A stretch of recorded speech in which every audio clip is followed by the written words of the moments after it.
Ya. Jadi pondasi iman umat muslim itu apa, Bang Juma? Bisa dijelaskan? Pondasinya itu adalah yang pertama kitab suci. Sebagaimana Al-Quran menceritakan bahwa orang sekarang ini sudah pada tahu bahwa begitu dia lahir ada agama. Ada yang lahir di Kristen, di Islam, ada di Hindu, Buddha. Maka pondasi awal untuk menapaki kehidupan sebagai orang yang beragama, benar tidaknya agama kita, itu kepada kitab kita. Zalikal kitabul la raiba fihi hudal lil muttaqin. Maka acuan utama di dalam beragama itu adalah kitab. Kenapa? Setiap agama pasti mengajarkan kebaikan. Agama Islam mengatakan baik, Kristen baik. Tapi untuk menentukan mana yang kebaikannya, kebenarannya itu hakiki secara kebenaran secara hakiki, maka kita lihat daripada kitab sucinya. Landasannya itu di situ. Karena kalau kita menakar kebaikan menjadi sebuah kebenaran, semua orang bisa baik. Menakar kejahatan seseorang untuk menapaki, untuk mengatakan agamanya benar atau salah, semua orang bisa berlaku jahat. Maka yang menjadi landasan utama di dalam beragama, Islam khususnya, itu adalah wahyu dan akal.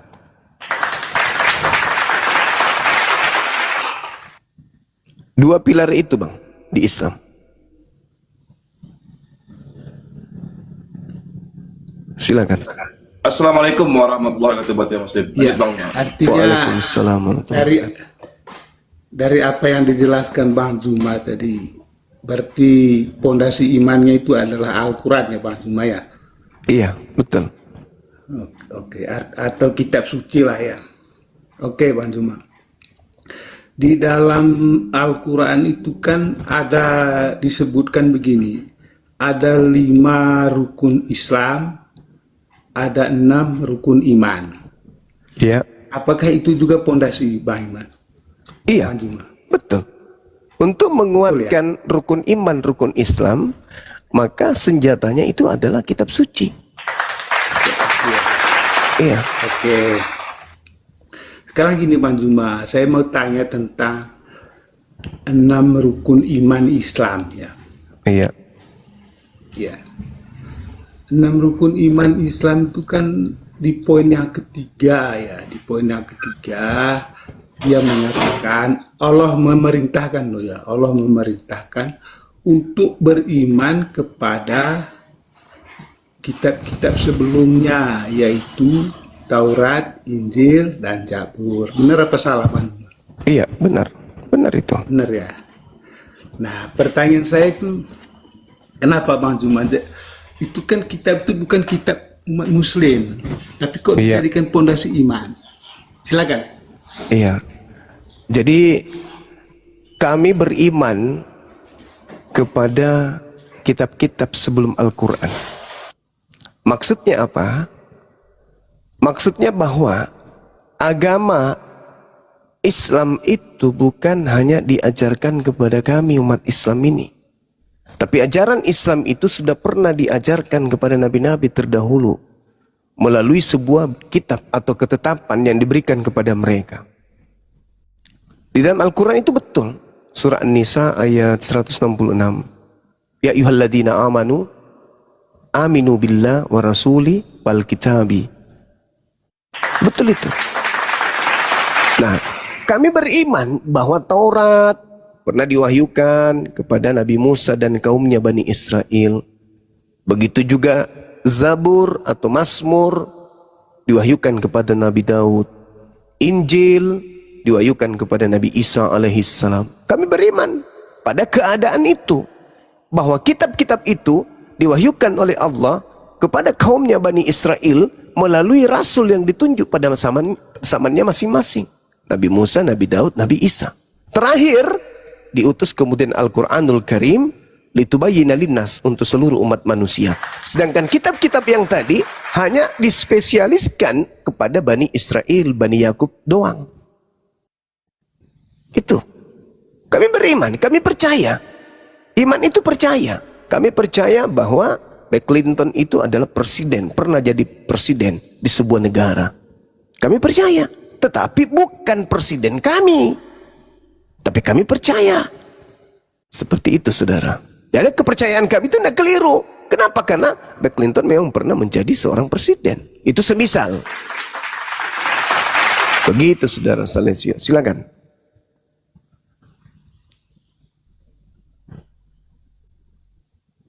Mute, Pak. Oke, dia sudah dinyalakan ya.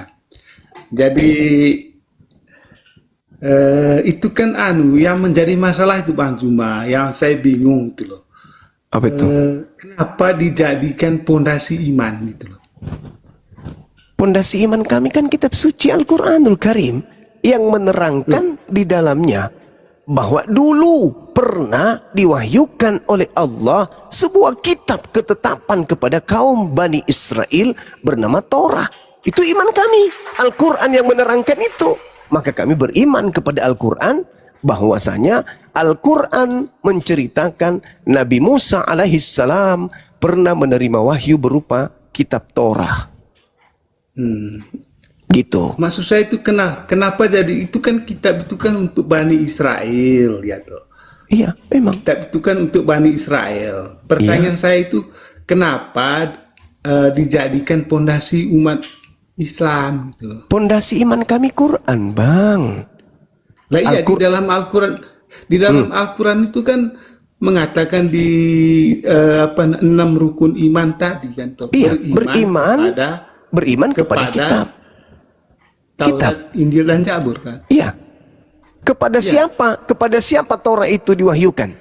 Wa katabna lahu fil alwah min kulli syai' mau'idatan wa tafsila li kulli syai' fa khuzha biquwa wa'mur qaumaka ya'khuzu bi ahsaniha sa'urikum daral fasiqin. Al-Quran menerangkan Allah pernah menuliskan sebuah kitab kepada Musa bernama Torah. Dan Allah memerintahkan kepada Musa untuk berpegang teguh kepada Torah. Dan juga Nabi Musa diminta oleh Allah untuk memerintahkan umatnya berpegang teguh sebaik-baiknya kepada kitab Torah. Itu iman kami. Tidak seperti Anda, itu kitabnya orang Yahudi, Anda ambil terjemahannya, lantas Anda dirikan sebuah agama dengan menggunakan kitab itu. Padahal itu bukan untuk Anda, itu untuk kaumnya Bani Israel. Itu iman kami, Bang. Iya, artinya gini loh Bang Juma, mungkin ini saya bertanya ya karena bingung ya. Jadi kata pondasi itu menurut Bang Juma itu apa sih? Pondasi itu adalah landasan pertama. Landasan pertama kokohnya sebuah bangunan, kokohnya sebuah iman kepercayaan. Dan kisi-kisi di antaranya adalah beriman kepada para malaikat, beriman kepada Allah, beriman kepada malaikat, beriman kepada kitab suci. Ya, artinya tanpa ada pondasi kan suatu gedung itu tidak bisa didirikan, tuh. Betul sekali. Betul. Nah, kalau dalam iman tanpa pondasi, apakah iman itu bisa berdiri? Oh, itu bukan iman, Bang. Itu percaya doang. Beda percaya, beda yakin, beda teguh hati dengan iman. Iman itu level tertinggi. Kan di dalam 6 rukun iman itu kan Allah mengatakan beriman kepada Taurat, Injil dan Zabur. Iya. Iya. Betul. Iya. Kenapa? Nah, kami harus beriman, kami harus percaya kepada Zabur. Bahwa kitab Zabur, kitab Mazmur, kitab Torah, kitab Injil itu adalah kitab yang diwahyukan kepada kaum terdahulu sebelum Islam itu datang secara sempurna. Oke. Dalam 6 rukun iman itu kan dia mengatakan beriman kepada Taurat Injil. Karena pertanyaan saya, implementasinya apa, Bang Juma? Implementasinya bahwa ketika kemudian Torah itu datang di tengah-tengah kaumnya Bani Israel, mereka kemudian menolak kebenaran yang muncul di dalamnya. Mereka tegar tengkuk terhadap ajaran Tuhan yang datang di tengah-tengah mereka melalui kitab suci yang dibawa oleh para nabi kepada mereka. Sehingga mereka dikenal sebagai umat yang dimurkai. Maksud saya itu implementasi dari umat muslim untuk beriman pada Taurat, Injil, dan Zabur itu apa?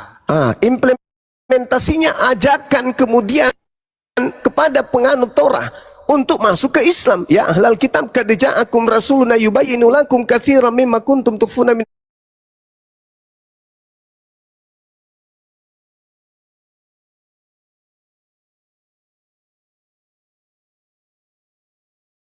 Injil.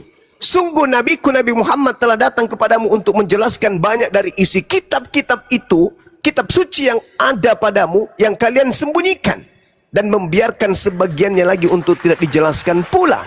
Sungguh telah datang kepadamu cahaya dari Allah, yaitu Nabi Muhammad, dan kitab suci yang jelas, yaitu Al-Quran. Maka diajak orang-orang Yahudi ini yang tadinya diberi kitab, karena mereka kemudian tidak menjalankan perintah kitab itu, diajak kemudian masuk ke Islam. Begitu. Terus bagaimana pelaksanaan ajarannya gimana, Bang Zuma? Maksudnya ya Islam. Tak ada lagi kemudian ahli kitab, tak ada lagi kemudian penjabaran tadi Torah. kan sudah beriman kepada Taurat, Injil, dan Zabur. Ya. Lalu? Lah implementasi kata beriman. Izin Gurunda, mungkin gini maksud dia. Kenapa Islam itu tidak mengikuti syariat Taurat, Zabur, dan Injil? Gitu mungkin Bang Zuma, silakan Gurunda. Lah, kami tidak mengikuti karena Torah itu hanya Bani Israel yang punya. Kami bukan serigala yang nyamar domba. Itu perintah Tuhan yang datang kepada kaumnya Israel. Bukan kepada kami, bukan kepada kenapa Kristen. dijadikan pondasi, Bang Zuma? Al-Quran yang pondasi, Al-Quran yang pondasi, bukan Taurat yang pondasi. Al-Quran saya. Wa minka beli. Al-Quran kan mengatakan dalam 6 rukun iman, beriman kepada Taurat, Injil, dan Zabur. Nah, setelah itu apa kata Quran tentang Torah? Setelah itu apa kata Quran tentang Taurat? Makanya tadi kan saya tanya arti kata pondasi itu apa? Ya pondasi, landasan dasar. Kan dasar. Landasan dasarnya Al-Quran saya mengatakan bahwa ahli Taurat merubah-rubah isi Taurat. Oke, sekarang begini Bang Zuma, apa alasan umat Muslim sehingga Taurat, Injil, dan Zabur itu dijadikan pondasi iman? Apa alasannya? Ini orang gila atau orang waras ini ditemani diskusi? Landasan kami Quran, Pak. Landasan kami Quran. Al-Quran mengatakan bahwa dulu pernah diwahyukan Taurat kepada kaumnya Nabi Musa. Itu Al-Quran yang menjelaskan itu. Maka ketika Quran datang, wa min qablihi kitabu Musa imaman wa rahmah, wa hadza kitabun musaddiqul lisanan arabiyya liyunziral ladzina zalamu wa busyra lil muhsinin. Sebelum Al-Quran telah diam dulu. Bang Zuma, diam Bang dulu. Zuma, yang saya tanya. Diam dulu Bahlul. Udah, turunkan Dek, turunkan orang Bahlul ini. Maaf, bagus. Jadi Al-Quran saya mengatakan, Bahlul pemakan babi, sebelum Al-Quran telah ada kitab Nabi Musa sebagai iman. Sebagai iman dan imam yang kemudian menjadi anutan, menjadi petunjuk dan rahmat. Al-Quran ini adalah kitab yang membenarkan kitab-kitab tersebut, termasuk Torah, yang datang dalam bahasa Arab untuk memberi peringatan kepada orang-orang yang zalim dan memberi kabar gembira kepada orang-orang yang muhsin. Kenapa jadi bodoh gitu loh? Anda bertanya kenapa jadi bodoh? Karena tidak ada mutiara yang diberikan kepada Anda. Kalau orang memiliki mutiara, punya ilmu, ada cahaya ilahi di dalam tubuhnya, ada serpihan cahaya di dalam akalnya, artinya dia ini memiliki mutiara. Apa itu? Ilmu, hikmat. Pasti akan paham. Udah dijelaskan berulang-berulang. Dia maunya Orang Islam ketika beriman kepada Torah, Al-Quran itu sebelum Al-Quran harus di atasnya itu ada terjemahan Perjanjian Lama. Tanggapannya dia begitu. Kenapa? Karena dia tidak memiliki mutiara. Jadi bodoh, bahlul, tolol, tuyul, dongo. Kata Yesus, jangan kau berikan mutiara kepada babi. Nah, tadi datang cuman menggonggong, mengauskan. Dijelaskan masih aja kayak gitu. Kenapa? Karena babi tidak diberi mutiara. Makanya ketika sang guru menjelaskan, sesederhana apapun bahasa yang digunakan, karena saya itu menggunakan saya ini, teman-teman, saya seorang pendidik. Saya kuliah di 2 kampus, jurusan saya pendidikan, psikologi pendidikan. Artinya apa? Saya menjiwai anak didik saya. Dalam proses belajar mengajar, metodologi pembelajaran tentang materi, supaya pesan itu sampai, ada retorika. Dan bukan hanya sekedar retorika, ada pesan yang dihasilkan dari retorika itu, yang semua strata manusia, pendidikan manusia bisa nangkap, tertancap dengan mudah pesan itu ketika mereka mendengarkan. Metode itulah yang saya gunakan dalam proses belajar. Saya tidak menggunakan bahasa, Ya, saya tidak ini menggunakan bahasa ilmiah. Sebisa mungkin, sesederhana mungkin bahasa itu saya ramu supaya Anda paham. Tapi kalau tak ada mutiara, yang namanya babi, mau diajari seperti apapun tetap aja babi. Gak bisa pintar, gak bisa cerdas. Namanya babi ya babi. Kau ajarin babi itu dengan cara apapun tetap saja dia babi. Yang dia bisa hanya itu ya. Saudara ya, maafkan saya menerima Anda dengan baik. Anda bertanya berkali-kali, saya layan dengan baik. Tapi ketika kemudian Anda sudah memperlihatkan kebabian Anda, maaf, Anda harus turun. Kan gitu. Iya toh? siap. Betul. Iya dong. Kebabian. Iya kan kita juga tidak bisa juga kita melemparkan mutiara ke babi kan? Mutiara kan itu ilmu. Barang-barang kudus itu apa? Ayat-ayat suci Al-Quran. Karena hanya akan diolok-olok. Kenapa? Karena mereka babi. Coba kasih babi, Al-Quran kasih ke babi, diolok-olok, diinjak-injak. Jangan dikasih Quran itu. Dijelaskan dulu sama saudara Mauna. Mauna ini orang mau belajar, Pak. Orang mau mendengarkan. Orang yang awam, tapi kemudian dia sadari dirinya. Saya ini botol kosong yang harus diisi. Kalau yang tadi itu, botol kosong tapi tertutup rapat. Nah itulah babi. Maka jangan kau berikan mutiara. Apa mutiara itu? Ilmu. Jangan kau buang kemudian barang-barang kudus itu kepada babi, kepada anjing. Apa barang kudus itu? Ya Al-Quran. Bang Zuma, Siap paman. kalau keimanan kalian Nabi Isa kan? Ya. Nabi itu menurunkan kitab Injil. Berarti sama dengan Yesus ya Bang Zuma? Ceritanya gini. Aktor yang benar, nabi yang benar itu Isa, Yesua. Tapi kemudian ada sekelompok manusia yang mengambil pengajaran-pengajaran lalu menyusunnya pengajaran itu karena dia ingin memberitakan berita itu kepada orang Yunani dan Romawi yang menggunakan bahasa Greek koine. Maka mereka menggunakan nama-nama orang Yunan, maka disebutlah Yesus. Pemberitaan yang dihasilkan dari kesaksian-kesaksian orang menceritakan si Yesus ini konon menceritakan, mengajarkan Injil. Nah, pemberitaan kepada Nabi Muhammad dari langit, Nabi Isa memang betul-betul mengajarkan Injil. Namun Injil yang dimaksud adalah kalamullah yang datang kepada Nabi Isa, lalu Nabi Isa sampaikan kepada murid-muridnya. Ketika orang-orang Yunani Romawi membukukan ucapan-ucapan Yesus atau Nabi Isa, maka itu kedudukannya bukan Injil, kedudukannya adalah buku atau Bible. Begitu saudaraku. Maka dikatakanlah Bible karangan Lukas, Bible karangan Markus, Bible karangan Matius. Nanti setelah agak modern sedikit barulah disebut Injil Lukas, Injil Markus. Ya seperti tadi aku bilang, menipu lawan. Jadi Injil yang aslinya yang mana Bang Zuma? Gimana? Injil yang sebenar-benarnya yang dari Nabi Isa itu sekarang di mana?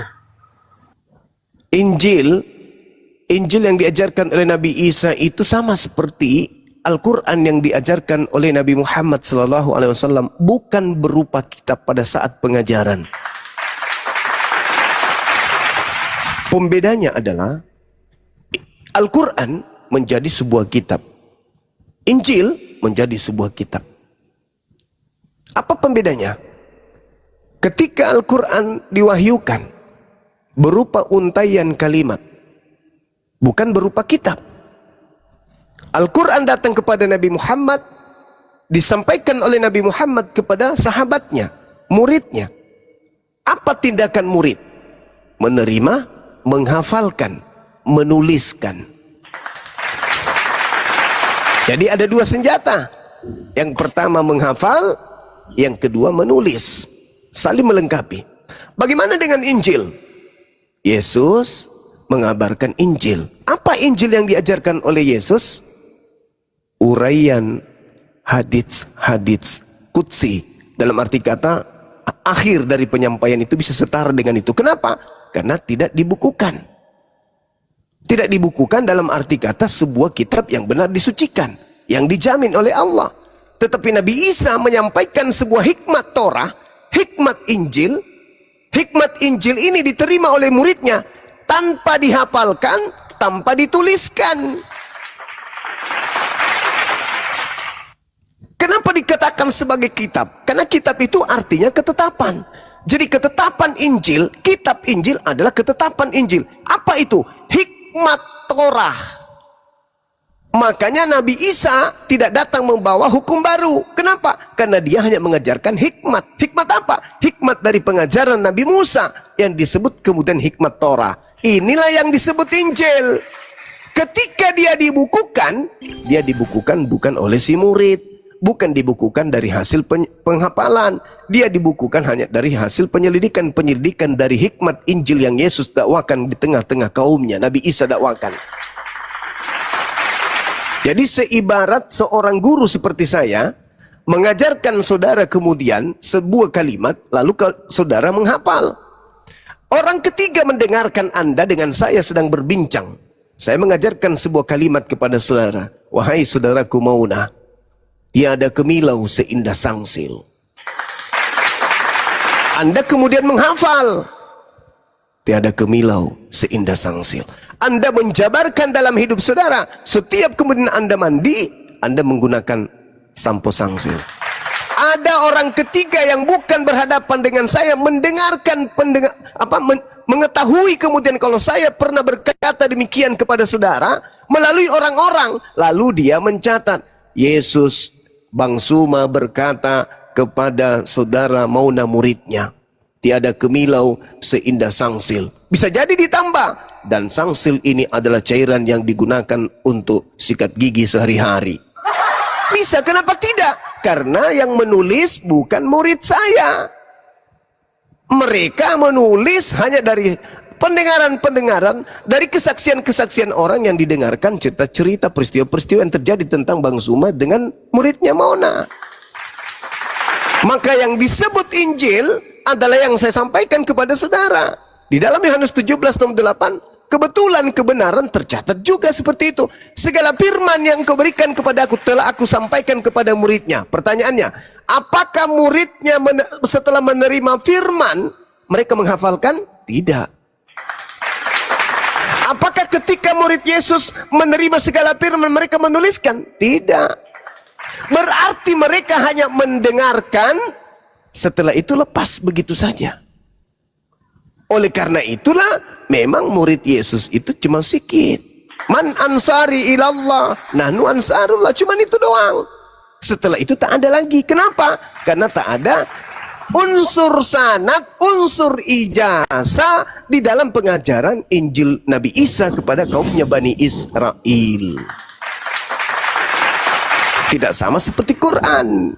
Memang betul-betul dihafal, memang betul-betul dituliskan. Kenapa?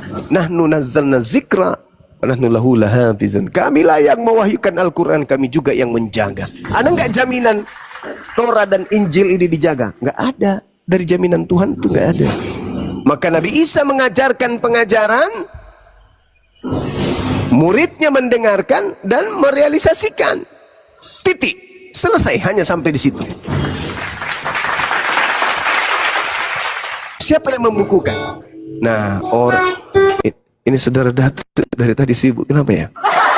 Bisa nggak diturunkan aja sebentar? Mungkin beliau lagi sibuk kali ya. Sampai di mana tadi? Nah, sikat gigi pakai sampo. Nah, gitulah. Silakan. Mungkin masih ada yang ingin ditanyakan. Silakan Bang Mauna. Ya, oke. Gini Bang Zuma, kan kami mendekati Natalan kan gini Bang. Saya sering mendengar orang-orang Muslim mengatakan itu bukan kelahiran Yesus, tetapi kelahiran dewa matahari. Apa itu benar Bang Zuma? Itu tradisi orang-orang terdahulu, agama pagan kuno. Memang betul itu. Dewa-dewa mereka yang lahir tanggal 25 Desember itu memang banyak diyakini seperti itu. Jadi ketika dikatakan apakah Yesus itu lahir di tanggal 25, mana dalilnya? Ada nggak buktinya? Nggak ada bukti kalau dia lahir tanggal segitu. Nggak ada yang bisa membuktikan. Nah, ini hanya tradisi masa lampau yang kemudian dilanjutkan lagi. Kenapa bisa demikian? Karena pengajaran Dewa Mitra lahir tanggal 25 Desember. Kemudian apa lagi ya? Horus lahir tanggal 25 Desember. Dionysus lahir tanggal 25 Desember. Mitra juga begitu.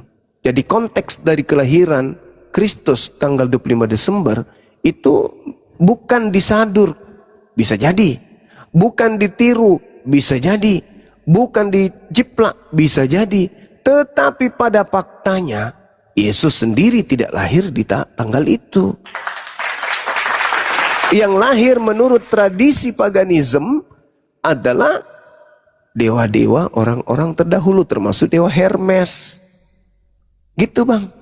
Makanya kami umat Islam, karena kami umat yang dilarang melakukan kebohongan, maka kami tidak mau mengucapkan Natal. Bukan karena kami intoleran, tidak. Karena kami tahu bahwa menurut sejarah agama-agama kuno terdahulu, yang lahir tanggal 25 Desember itu adalah dewa-dewa orang terdahulu, agama-agama pagan terdahulu. Contoh Dewa Mitra, Dewa Horus, Sri Krishna, apalagi Sirahutra, kemudian Dionysius, kemudian Siddhartha Gautama, Dewa Hermes, Tammuz, Herakles, kemudian apalagi Adonis. Banyak lagi, Dewa Tammuz juga 25 Desember, termasuk Horus. Nah, Maria melahirkan tanggal berapa? Tanggal 25? Enggak. Makanya Al-Quran mengatakan innama yaftaril kazibal ladzina la yu'minuna bi ayatillah wa ulaika humul kazibun. Sesungguhnya yang mengada-adakan kebohongan hanyalah orang-orang yang tidak beriman kepada ayat-ayat Allah. Mereka itulah pembohong yang nyata. Kami nggak mau dikatakan oleh Allah pembohong, karena pembohong itu tempatnya di neraka. Kami nggak mau, maka kami maaf, hargai saya, hargai kami yang umat Islam ini yang dilarang berbohong. Jangan paksakan kami mengucapkan sesuatu kalimat yang dusta. Selamat hari tahun Natal ya, mudah-mudahan nggak bisa. Kami bukan pembohong, kami nggak diajarkan untuk berdusta begitu. Dan memang tidak ada data Yesus lahir tanggal 25. Itu hanya disadur dari agama kuno sebelumnya. Begitu kawan. satu lagi Bang Zuma. Silakan. Bang Zuma, apa bisa meyakinkan bahwa Isa sama Yesus itu apakah orang yang sama? Sedangkan dari segi kelahiran yang satu, setahu saya ya Bang ya, yang satu di bawah pohon korma katanya kan, yang satu di dalam kandang. Kan itu kalau pendapat pribadi saya ya Bang Zuma ya. Iya. Orang yang beda. Iya. Kalau pendapat Bang Zuma gimana Bang? Sebenarnya gini saudaraku, kalaupun sama, tidak akan menjadikan Islam dan Kristen itu sama. Kalaupun beda, memang kita beda, kan gitu. Artinya bahwa ketika berbicara mengenai oknum yang lahir di tengah kaum Bani Israel, oknum ini lahir tanpa ayah. Kami menyebutnya Isa. Saudara Kristen menyebutnya Yesus. Oke. Beda. Sekarang permasalahannya, ketika dia beda, apakah Islam gugur dan menjadi Kristen itu benar? Tidak juga kan? Harusnya yang dipermasalahkan di sini bukan Islam dan Kristennya, tetapi yang dipermasalahkan di sini bukan Isa dan Yesus, tapi yang dipermasalahkan adalah Yesus orang Yahudi dan Kristus Tuhannya Kristen. Karena Yesus adalah manusia, sedangkan yang disembah oleh Kristen bukan manusia. Dua Yesus yang berbeda. Kalau Nabi Isa dan Yesus berbeda, silakan aja. Toh kita keyakinannya memang berbeda. Tapi yang jadi bermasalah ini, kalau Yesus Yahudi dan Yesus Kristus itu yang disembah Kristen berbeda, itu yang jadi masalah. Itu yang jadi masalah. Nama sama, tapi oknum berbeda. Celakanya, saudara-saudara Kristen tidak sampai ilmunya ke sana. Dia pikir selama ini yang mereka sembah adalah Yesus anak Maria, padahal bukan. Nama sama, tapi pribadi berbeda. Nama sama, tapi kemudian oknumnya berbeda. Nah, kalau masalah Isa dan Yesus itu hanya berbicara tentang sejarah yang berbeda. Sejarah Isa di dalam Al-Quran sumbernya dari langit. Sejarah Yesus dalam Bible sumbernya dari wartawan. Sekarang permasalahannya adalah mana yang betul? Kumpulan cerita-cerita yang dikumpulkan oleh orang-orang yang tidak dikenal, yang bukan nabi, bukan penerima firman, dengan Nabi Muhammad yang adalah nabi yang menerima firman dari langit. Orang waras pasti percaya kepada pemberitaan dari langit daripada pemberitaan para wartawan lepas yang Yesus sendiri tidak mengenalnya. Maka saya pribadi, kalau ditanya apakah itu sama, saya katakan beda. Beda cerita. Tapi manifestasi dari dua cerita yang berbeda ini membahas tentang oknum yang sama. Ini bahasan. Lalu bagaimana dengan kepercayaan tentang konsep Tuhan? Apakah Isa dan juga Yesus itu sama? Tidak. Yang disembah oleh orang Kristen itu bukan Nabi Isa. Yang disembah oleh orang Kristen itu juga bukan anak Maria. A'anta qulta linnas dalam Al-Quran. Wahai Isa, apakah engkau yang mengajarkan mereka menuhankan dirimu selain daripada aku? Apa kata Nabi Isa? Qala subhanaka ma yakunu li an aqula ma laysa li bihaqq. Maha suci engkau ya Allah, aku tidak pernah mengajarkan mereka untuk menuhankan diriku. Berarti yang disembah oleh orang Kristen bukan Nabi Isa. Kemungkinan Yesus. Yesus pernah nggak kau mengajarkan mereka untuk menuhankan dirimu? Tidak juga. Lalu siapa yang pernah mengajarkan dirinya untuk dituhankan tapi dia bukan Tuhan? Iblis. Di mana itu tertulis? Lukas 4 nomor 6 nomor 7. Jika engkau menyembahku, maka segala kuasa akan aku berikan kepadamu. Begitu disembah, begitu dia merasuki kemudian manusia keluar dari kubur, apa katanya? Kepadaku telah diberi kuasa. Siapa yang memberikan kuasa kepadamu? Siapa yang menjanjikan kuasa? Ayo. Yang menjanjikan kuasa dan berhak memberikan kepada siapapun yang dia kehendaki adalah iblis. Kepada aku telah diberi kuasa. Tanya, sini, aku mau tanya. Yang memberikan kepadamu kuasa siapa? Apa jawabannya? Nggak ada. Adakah Tuhan pernah berjanji akan memberikan kuasa di surga dan di bumi kepada manusia? Tidak. Efesus 2 nomor 2, penguasa angkasa langit adalah iblis. Yohanes 12 nomor 31, penguasa bumi adalah iblis. Berarti yang mengatakan aku berkuasa baik di angkasa langit atau di surga atau di bumi, itu siapa? Sibilisisis. Adakah Yesus pernah mengaku itu? Tidak. Apakah Yesus pernah menerima kuasa itu? Tidak. Lalu siapa yang mengatakan kepadaku telah diberi kuasa? Penggantinya Isa alaihi salam. Begitu saudaraku. Jadi kalau saya ditanya beda. Jadi bang, siapa yang penggantinya itu siapa bang? Yang pendapat abang yang disalib itu bang? Yang disalib itu orang yang dikutuk. Iya benar kan. Itu ada datanya yang orangnya. Tapi siapa itu bang orangnya bang? Ulangan 27 nomor 25. Terkutuklah orang yang menerima suap untuk menyerahkan orang benar agar dibunuh. Menurut saudara Mauna itu siapa? Yang menerima suap dan menyerahkan orang benar untuk dibunuh. Itu siapa? Kalau ini pendapat saya pribadi ya bang. Ya. Kalau yang terkutuk, yang dikutuk itu Yudas bang. Yudas. Iya. Itu pendapat saya ya bang. Itu juga pendapat saya. Karena dalam Al-Quran surah Al-Ma'idah ayat 33, yang disalib adalah orang yang membenci Nabi Isa. Orang yang memusuhi Nabi Isa. Itu yang disalib.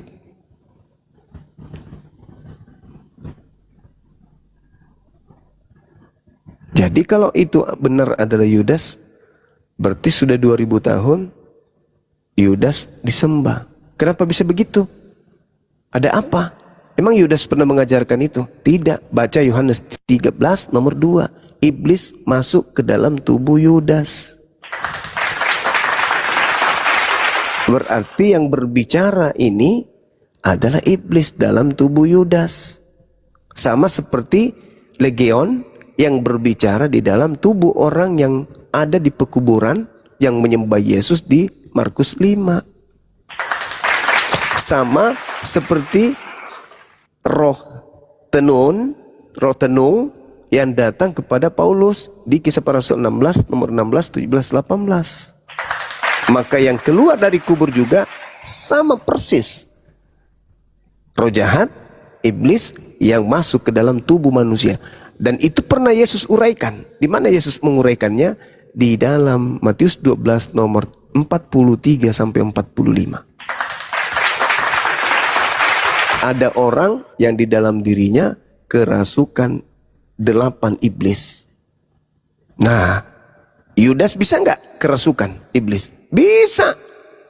Yohanes 13 nomor 2. Lalu iblis masuk ke dalam tubuh Yudas untuk membisiki Yudas agar Yudas menyerahkan Yesus untuk dibunuh. Terkutuklah orang yang menyerahkan, yang menerima suap untuk menyerahkan orang benar agar dibunuh. Itu siapa? Yudas. Karena yang disalib memang adalah orang yang dikutuk Tuhan. Apakah Yesus dikutuk? Tidak. Apakah Yesus menerima suap? Tidak.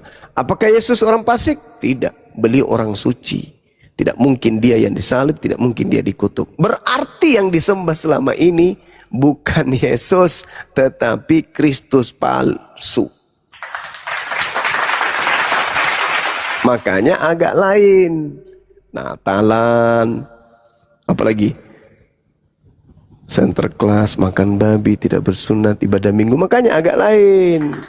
Karena tak ada mutiara, maka mereka membabi buta. Karena tak ada mutiara kepada mereka. Kalau ada mutiara, ada ilmu kepada mereka, tidak mungkin. Pasti mereka akan bertanya, ada apa ini kok beda ya?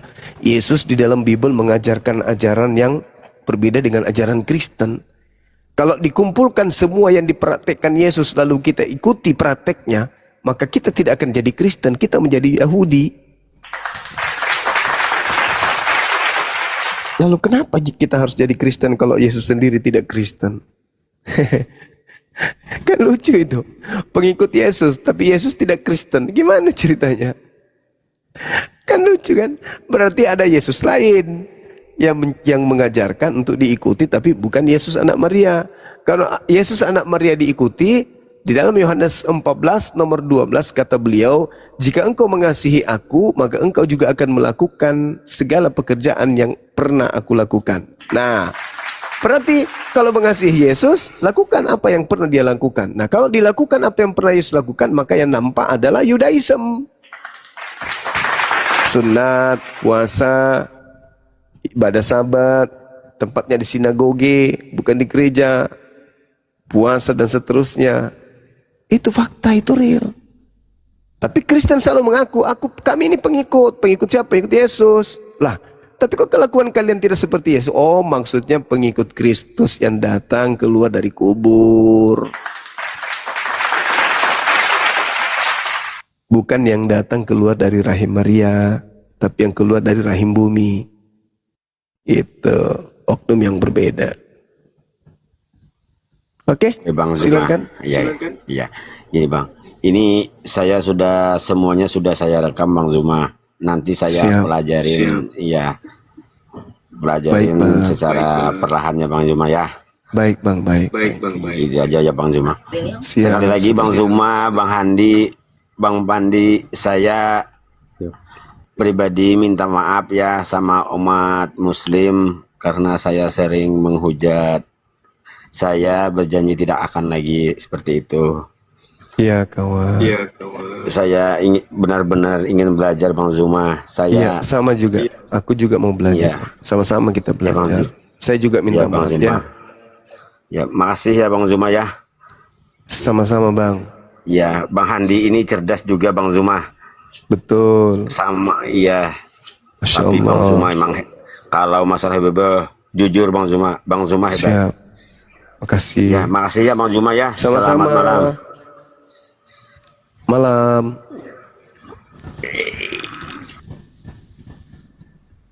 Masya Allah. Ini izin Gurunda Bang Datuk mungkin ada yang mau disampaikan nih dari tadi. Iya mungkin beliau. Ya, naik dulu Bang Datuk. Tadi masih ini jadi diturunkan dulu karena terbuka terus mute-nya tadi. Ada suara ini juga. Iya Suara musik. bukan musik, orang berkelahi pakai tutup panci. Silakan Bang Datuk. Mana tadi Bang Datuk? Mana Bang Datuk tadi? Loh. Nggak ada lagi deh. Ya udah kita lanjut sambil tunggu Bang Datuk. Mungkin ada yang mau disampaikan, kita naikkan teman-teman Kristen yang lain ya.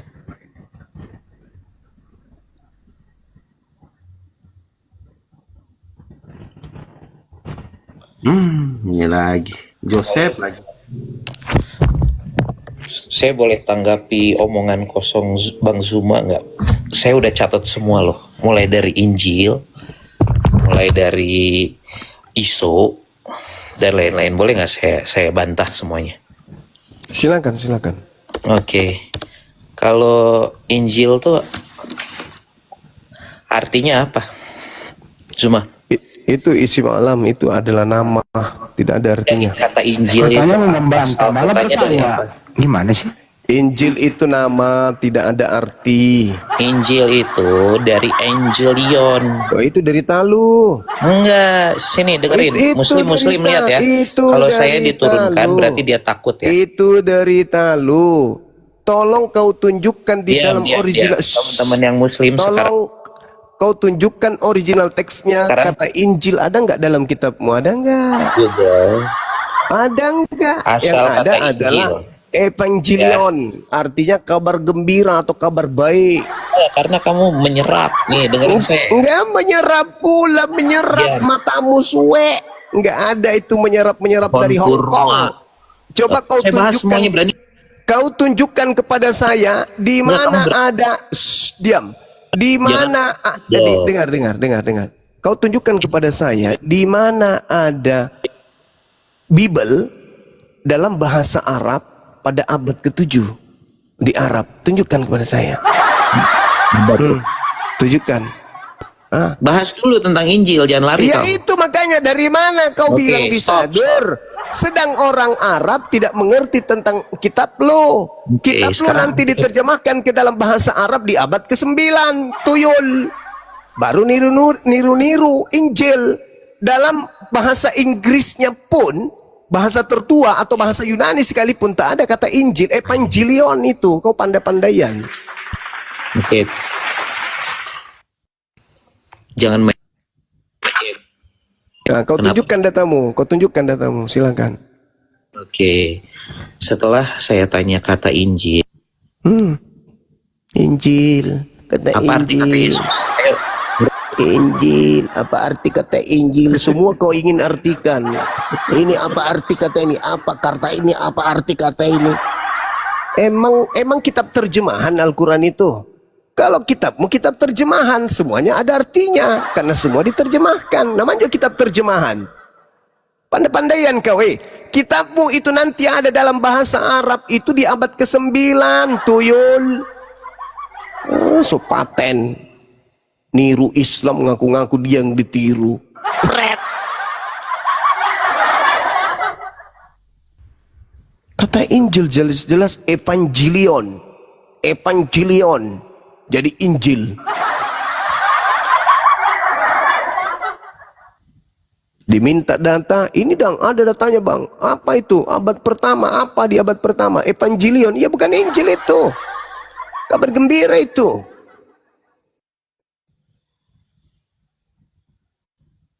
Kaisar Agustus. Karena mutiara tidak dilempar kepada. Betul sekali. Kenapa bisa seperti sebodoh itu? Karena tidak ada mutiara diberikan kepada babi. Injil itu bahasa Yunani apa bahasa Arab ya? Bahasa Arab dong. Loh kenapa diambil Iya oleh karena mereka? itu karena kata Dinda Fandi karena tidak diberikan mutiara sama dia oleh Yesus. Karena dia dianggap babi. Kata Yesus nih, jangan kau melemparkan mutiara kepada babi. Apa itu mutiara? Ilmu pengetahuan. Mutiara itu kitab suci. Ada nggak kitab sucinya orang Kristen? Ada bang. Mana? Buku yang dianggap suci. Oh beda. Beda kitab suci dengan buku yang dianggap suci. Kalau kitab suci itu dari sumber tidak pernah berubah sampai hari ini. Itu kitab suci.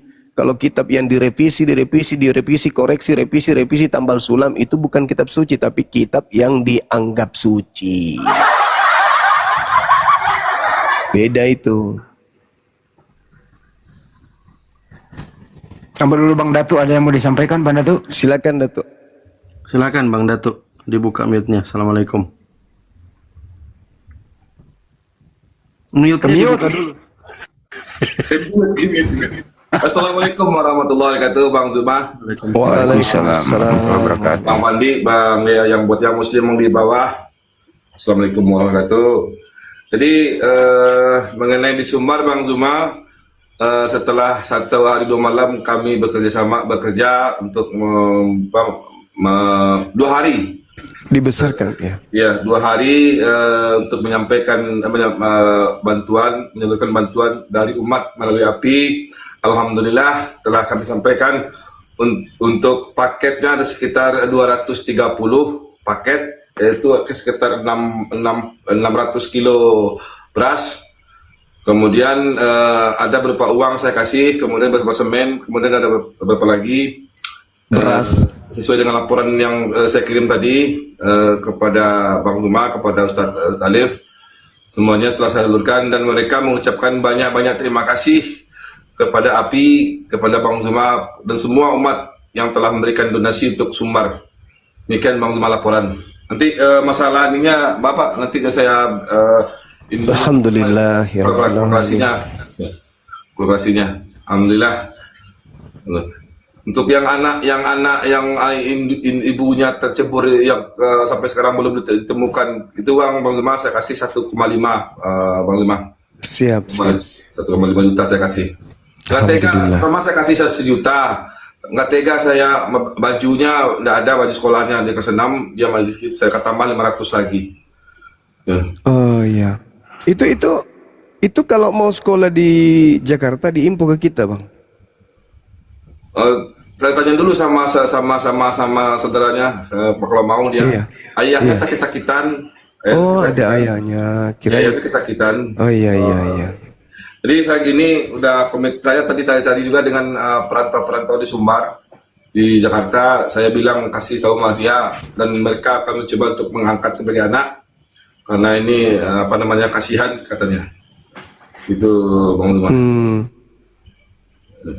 Jadi laporan saya sama API, sama pimpinan API di pusat, alhamdulillah saya sampaikan besok. Tadi ada masuk juga Bang Zuma 250 bantuan dari teman. Mungkin saya besok berupa uang saya kasih lagi untuk yang ini saudara-saudara yang belum dapat bantuan. Insya Allah besok. Masya Allah. Makasih Bang Datuk. Ya. Sehat terus Bang. Siap. Gimana lagi jalan kaki jauh Bang Zuma 20 kilo di motor. Iya. Gimana lagi inilah namanya Perjuangan. Dia perjuangan. Nah inilah fungsinya API ada kan ya. Alhamdulillah, Masya Allah. Ya. Bisa di-spill kali foto-fotonya itu bisa. Udah saya Berapa kirim bisa? ke grup ke mana ke Setarif. Iya ada sih, ada. Dia ini bentar dulu ini. Bentar ini saya kasih bentar saya ini aja ya. Saya ini aja ya. Apa namanya? Bentar. Sini. Bentar.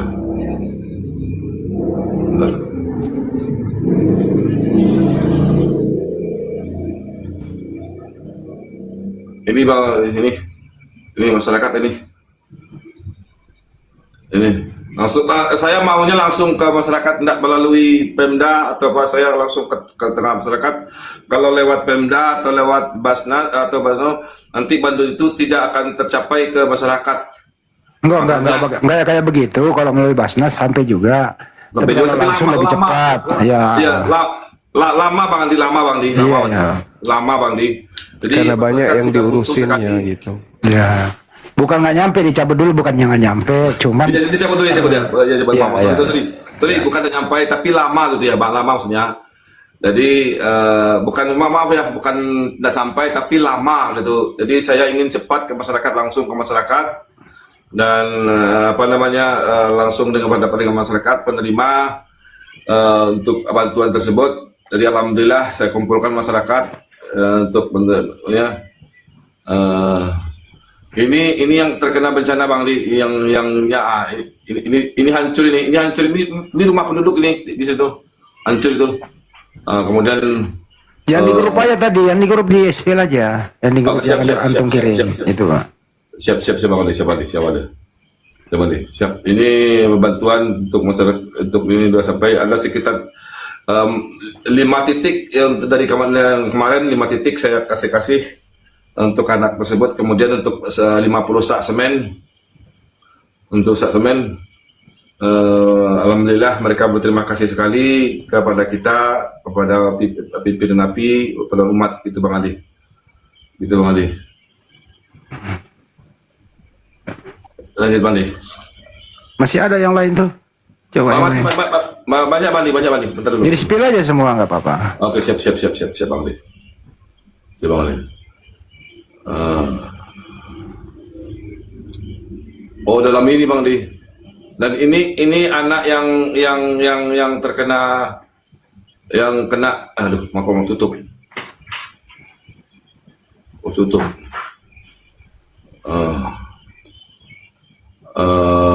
bentar dulu Bang Di, ini belum saya simpan ini. Dan ini anak yang terkena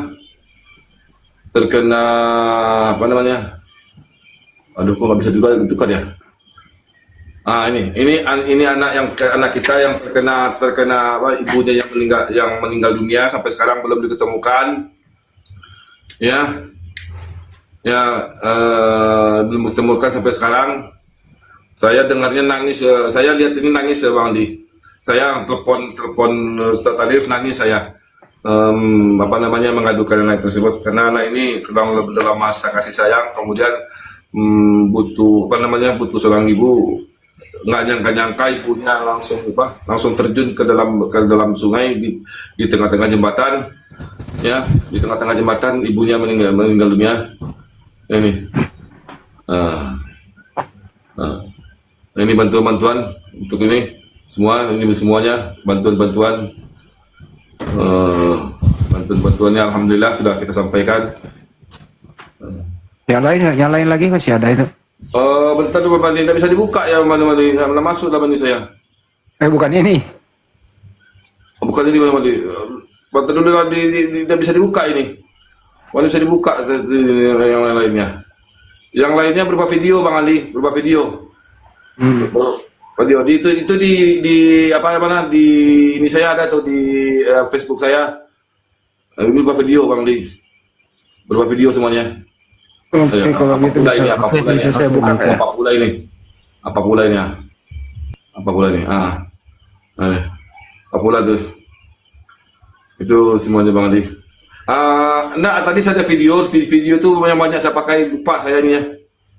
Bang Ali, itu ini ada 100 orang Bang Ali yang ini.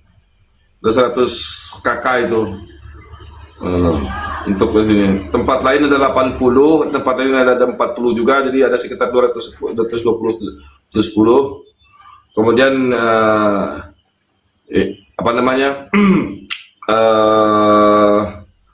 ada yang berupa duit saya kasih. Itu Bang, lupa saya ininya di dalam video Bang Ali. Dan bisa dibuka di sini Bang. Ini saya buka deh. Gantian. Ya, siap Bang Ali. Coba aku yang digedein. Nah, ini satu. Oke. Ini persiapan berangkat. Itu bukan saya Bang Ali, bukan saya Bang Ali. Yang Itu siapa? Itu bukan saya Bang Ali, bukan saya. Oke. Bukan saya Bang Ali. Tadi saya berangkatnya saya live tadi itu berangkatnya mobilnya. Yang ini ada. Bukan. Itu udah saya bukan sama Ustaz Alif saya kasih semuanya. Bang Zuma udah kasih. Tadi semuanya. Ada fotonya. Yang ini. Itu Bang Ali. Yang mau jalan tadi. Enggak, bukan. Itu bukan saya. Itu bukan saya. Ada saya kasih sama Bang Zuma berupa video semuanya. Oh, kalau yang ini baru nih. Iya, itu kemarin itu. Oke, sip. Kemarin itu. Ada semuanya, udah saya kirim sama Ustaz Alif semuanya. Dokumentasinya udah saya kirim semuanya sama Ustaz Alif. Oke. Bang Datuk, mungkin gitu aja Bang Datuk biar kita lanjut lagi. Siap. Makasih banyak laporannya. Ya, siap Bang. Siap. Oke. Dilanjut. Siap Bang Datuk. Oke, ada Bang Dain. Selamat malam Bang, silakan. Kristen atau Muslim? Maaf, Muslim. Assalamualaikum warahmatullahi wabarakatuh. Waalaikumsalam warahmatullahi wabarakatuh. Gimana Bang? Saya rasa bersyukur banget ya bisa langsung kejawab sama Bang Zuma. Asal saya dari NTT, Nusa Tenggara Timur, yang lebih dikenal dominan mayoritasnya Katolik ya atau Kristen gitu. Jadi kita di sana tuh kan hidup berdampingan kan bersama orang-orang nonis begitu. Jadi saya mau nanya kepada Bang Zuma mengenai batasan kita nih Bang. Gimana batasan kita sebagai seorang Muslim yang hidup berdampingan gitu? Batasan toleransi kita dalam kehidupan sehari-hari. Dan saya pernah melihat bagaimana sudut pandang Bang Zuma ketika contohnya ini ada satu daerah yang ingin membangun masjid, akan tapi dalam pembangunan itu dibantu juga sama orang-orang nonis gitu, non Islam gitu, baik dari segi dana dan tenaganya. Jadi itu Bang Zuma, syukuran. Iya, Masya Allah. Jadi kalau misalnya ada yang kemudian ikut berpartisipasi dalam membangun rumah ibadah, ya tergantung situasinya sih sebenarnya. Yang penting jangan dipaksa kan gitu. Jangan mereka dipaksa untuk kemudian turut membantu. Tapi kalau mereka datang memberikan bantuan kepada kita untuk bangun masjid dalam hal ini secara fisik mereka datang sekedar untuk angkat pasir dan seterusnya, itu biasa itu. Karena ini kan kita bukan negara Islam. Kita dituntut kemudian untuk toleransi antar umat beragama. Yang penting dalam tatanan keagamaan kita tidak diganggu dan juga kita tidak mengganggu. Kita saling menghargai satu sama yang lain. Itu bagus, Bang. Itu bagus. Dalam cakupan sebagai warga negara itu bagus, saling membantu seperti itu bagus. Yang penting pada saat prosesi keagamaan, ya mereka tidak boleh turut campur. Begitu juga kita dalam prosesi keagamaan boleh aja. Karena kita ini kan makhluk sosial. Kita butuh makhluk yang lain, kita butuh manusia yang lain. Begitu kawan. Yang penting jangan kebablasan. Hari ini dia bantu kita, kemudian ini besok kita bantu juga membuat gereja, ikut-ikut di dalamnya, kemudian sampai mengalami hal-hal yang ya mungkin ada trik atau apa gitu, bukan kita zuzon, tapi itu banyak terjadi. Tadinya hanya diundang sebagai pemusik, lama-lama ya mereka sudah beranak-anak dan anaknya sudah jadi oten. Curhat sama aku gitu, tadinya saya cuma pengantar gitaris acara ini bang, tapi lama-lama ini ya sudahlah, itu trik. Biasanya gitu, kita nggak zuzon, tapi biasanya mereka mengucapkan selamat hari raya Idul Fitri itu karena mereka mengharapkan kita juga melakukan hal yang sama, mengucapkan hari Natal. Ya betul, itu yang terjadi seperti tahun-tahun lalu kan, ketika hari raya Idul Fitri itu mereka datang ke rumah, namanya berziarah kan, memberi selamat gitu, salam gitu, dan sebaliknya gitu mereka mengundang kita ke acara Natalan gitu. Kata mereka mengucapkan selamat Natal, nggak apa-apa, intinya datang saja gitu, menghadiri gitu Bang Zuma. Ya nggak boleh, itu kan prosesi agama, ngapain kita hadir? Inilah kalau toleransi, orang-orang ini kan harusnya menghargai kita, bahwa ada batasan-batasan di dalam agama Islam itu yang saudara kita Islam tidak bisa langgar. Sama halnya kalau mereka sudah tahu jangan makan babi, kita dilarang makan babi, udah datang aja pak, nggak usah makan babi, tatap-tatap aja babinya. Iyalah, kan tidak dimakan toh, yang dilarang kan makan. Nggak apa-apa, nggak usah makan pak, tatap-tatap aja, kami cuma simpan di meja kok, nggak perlu pun dimakan, liatin aja sampai liurnya itu meleleh. Akhirnya lama-lama coba deh, kan begitu awalnya. Wah enak juga ini pesta-pesta kayak gini, besok datang lagi, akhirnya yaitu cinta. Ingat kak pesan Al-Quran, iblis itu cara menyesatkan bukan secara langsung tapi selangkah demi selangkah.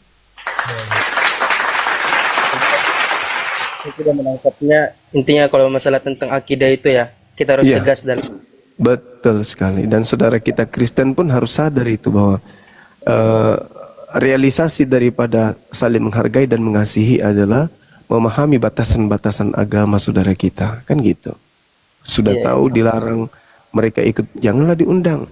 Kan kita bisa berhubungan dengan hal lain seperti berbisnis, kumpul di balai desa dalam acara memakmurkan, kemudian membuat desa kita semakin maju berkembang. Jangan dalam hal-hal yang memang dilarang.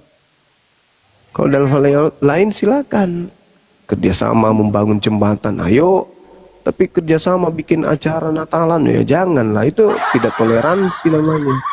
Sudah tahu orang Islam dilarang dalam agamanya seperti itu, masih juga diundang, berarti Anda kurang ajar. Baik Bang Zuma, terima kasih banyak atas ilmunya Bang Zuma. Iya, sama-sama saudaraku. Assalamualaikum. Waalaikumsalam warahmatullahi Jadi wabarakatuh. saya rala tadi itu dari ini Aceh. Oke, sipil dulu ya, tanggung nih, baru kita langsung diskusi. Oh dari Aceh. Iya. Dari yang tadi itu dari Aceh. Ini Aceh. Oke, tunggu, saya buka lagi yang lain. Nah ini persiapan Aceh ini, terus, nah ini bawahnya ada taruh, terbaca nggak nih? Yang wakili kita di sana siapa? Aceh. Bakri Aceh. Oh, Bakri Aceh. Ini Bakri. apologet. Aduh, nggak kebaca sih kok burem. Kebaca nggak nih? Nggak ya? Duh, kenapa burem sih? Nah itu, kebaca ya. Baca bang. Spanduknya ada ya Kanda? Nah itu ada itu di bawah. Terus, nah nih bawahnya lagi.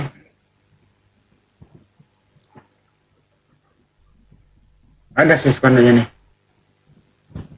Nah ini terbaca nih. Apologet Islam Indonesia. Aceh ini. Perjuangannya memang nih berat. Nih, udah sampai lokasi ini. Alhamdulillah. Aceh. Terima kasih teman-teman netizen. Oke, terima kasih. Ada videonya tadi. Nah ini videonya sih. Mana ya?